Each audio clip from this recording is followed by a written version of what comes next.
মাংস একসঙ্গে রান্না করেছি। তো সব মশলা দিয়ে আমি প্রথমে ভালো করে এগুলো কষিয়েছি, পেঁয়াজ রসুন আদা ভালো করে দিয়ে পেস্ট করে ভালো করে ডিম আর মাংসটাকে কষিয়েছিলাম। তারপরে একটুখানি জল ঢেলে দিয়েছি পরিমাণ মতো, তারপরে লবণ হলুদ দিয়েছি, তো জিরে পাউডার দিয়েছি, তো ধনে পাউডার দিয়েছি, আর এই নামানোর আগে একটুখানি এখন গরম মশলা দিয়ে নামানো হয়ে যাবে ডিম আর চিকেনের রেসিপি।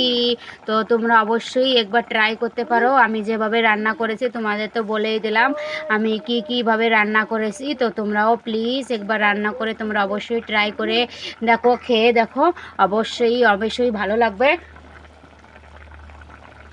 তো তোমরা প্লিজ একবার টেস্ট করো আর খেয়ে অবশ্যই আমাকে বলো ডিম আর চিকেন একসঙ্গে রান্না করলে কেমন লাগে। তো প্লিজ তোমরা অবশ্যই একবার ট্রাই করো প্লিজ বন্ধুরা, আর এভাবেই আমার পাশে থেকো। আর